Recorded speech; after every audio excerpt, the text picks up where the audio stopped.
आज हम देखेंगे क्लास 12 का एक्सरसाइज 4B, जिसमें हम देखेंगे इनवर्स ट्रिगोनोमेट्रिक फंक्शन, जो कि हमारा RS अग्रवाल का सॉल्यूशन होगा। और इस लेक्चर में हम एक्सरसाइज 4B का क्वेश्चन नंबर 8 यानी 8 से कंटिन्यू करेंगे। और प्रीवियस लेक्चर में हमने इसका प्रीवियस क्वेश्चंस किया हुआ है, जिसका लिंक हमारे डिस्क्रिप्शन बॉक्स में अवेलेबल है, या फिर जो उसका वीडियो है प्लेलिस्ट में भी अवेलेबल है। तो आप प्रीवियस एक्सरसाइज या फिर इसके इंट्रोडक्शन पार्ट को आप वहाँ से जाके देख सकते हैं। और एक बार आप प्रीवियस वीडियो को देख लें, उसके बाद इस वीडियो को प्ले करेंगे तो आपको ये काफ़ी इजी तरीके से समझ में भी आएगा। तो स्टार्ट करते हैं इस वीडियो को।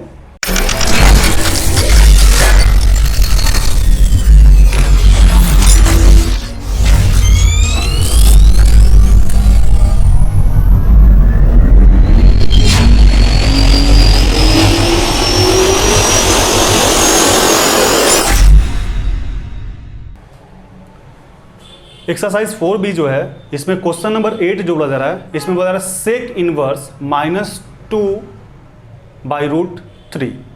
ये क्वेश्चंस का हमें प्रिंसिपल वैल्यू निकालना है। तो पहले लिख लेते हैं we know that the range of the principal value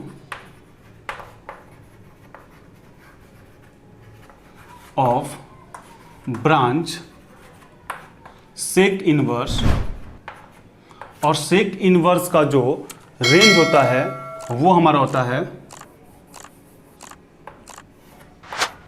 0 से लेकर के पाई के बीच में -π/2।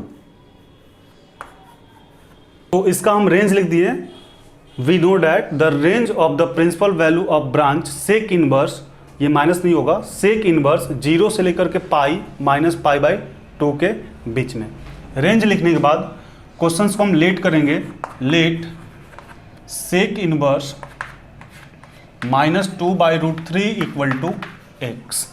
सेक इनवर्स -2/√3 जो हमारे पास क्वेश्चन था, उसको हम x लेट कर लिए। अब चूंकि ये सेक में है, इसलिए यहाँ पे तो फॉर्मूला अप्लाई होगा। सेक इनवर्स -x = हो जाएगा हमारा formula pi minus sec inverse x। ये हमारा हो गया फॉर्मूला।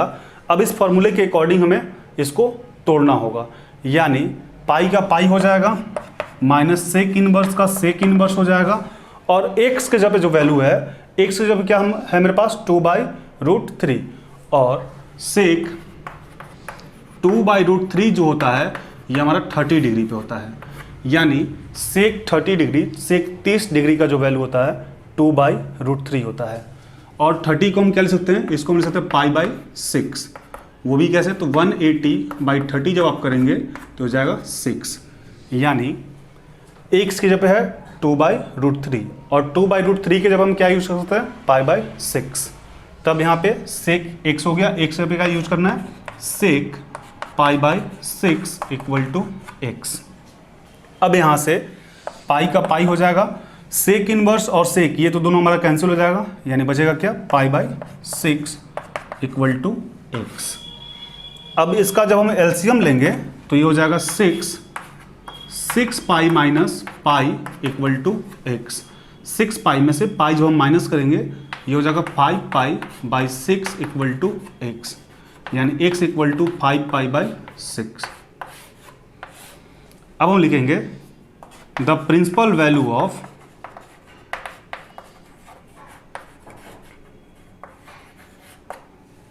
सेक इनवर्स -2/√3 = 5π/6। यही हमारा इसका प्रिंसिपल वैल्यू होगा। एक बार फिर से हम रिपीट कर देते हैं।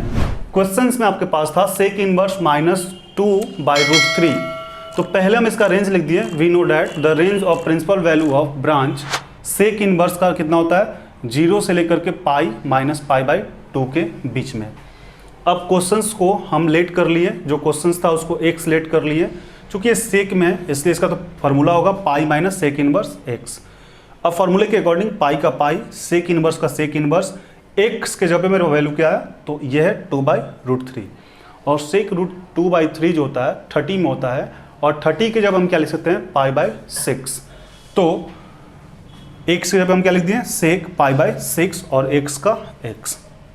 पाई का पाई हो गया, सेक इनवर्स और सेक ये दोनों कैंसिल हो गया, pi by 6 equal to x. जब इसको हम बटा पर का जोड़ किए तो ये हो जाएगा 6 pi minus pi by 6 equal to x. 6 pi में से पाई को जब आप माइनस करेंगे तो 5 pi by 6 equal to x और x इक्वल टू हो जाएगा 5 पाई बाय 6। तो the principal value of sec inverse minus 2 by root 3 equal to कितना हो जाएगा 5 पाई बाय 6। तो आप इसको एक बार नोट डाउन कर लें। अब हम देखेंगे एक्सरसाइज 4b का क्वेश्चन नंबर 9। इसमें बोला जा रहा है कॉस इनवर्स 2, कॉस इनवर्स 2। तो पहले हम लिख लेते हैं we know that the range of the principal value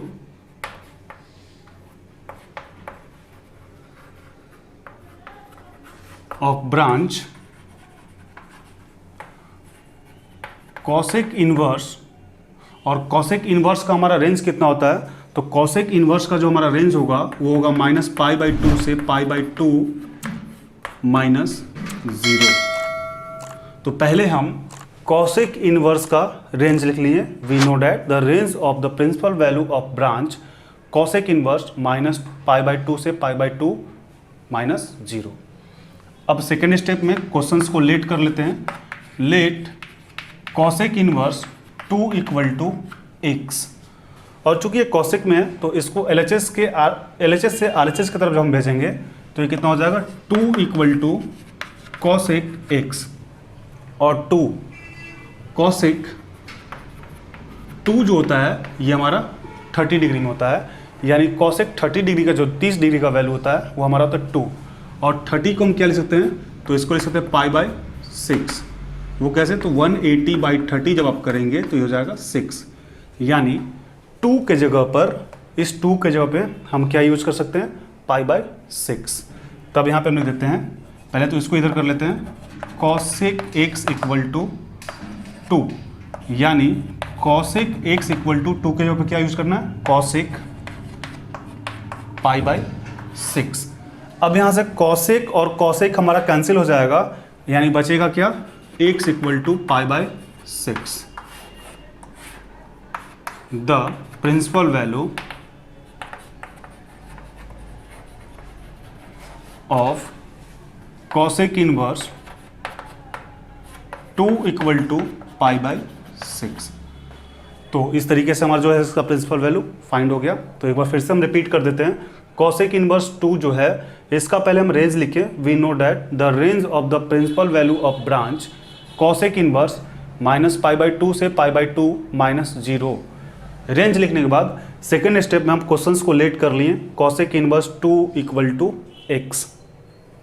cosec inverse को LHS से RHS की तरफ भेजें तो 2 इक्वल टू हो गया कॉसेक एक्स। अब इसको पहले लिख लिए, इसको बाद में। कॉसेक एक्स को कॉसेक एक्स कर लिए, और 2 हमारा कब होता है, तो 2 जो होता है कॉसेक 2 इक्वल टू 30 डिग्री, यानी 30 डिग्री का जो वैल्यू होता है कॉसेक 30 डिग्री इक्वल टू 2, और 30 की जब हम क्या लिख सकते हैं, पाई बाय 6। तब यहाँ पे 2 की जब हम लिख लिए कॉसेक पाई बाय 6। अब कॉसेक और कॉसेक हमारा कैंसिल हो गया, यानी बच क्या गया, x equal to pi by 6। तो ये ही हमारा जो आप देख सकते हैं माइनस पाई बाय 2 से पाई बाय 2 के बीच में पाई बाय 6 है। तो लिख लिए the principal value of cosec inverse 2 equal to pi by 6। तो इस तरीके से ये हमारा क्वेश्चन सॉल्व हो गया। आप इसको एक बार नोट डाउन कर लें।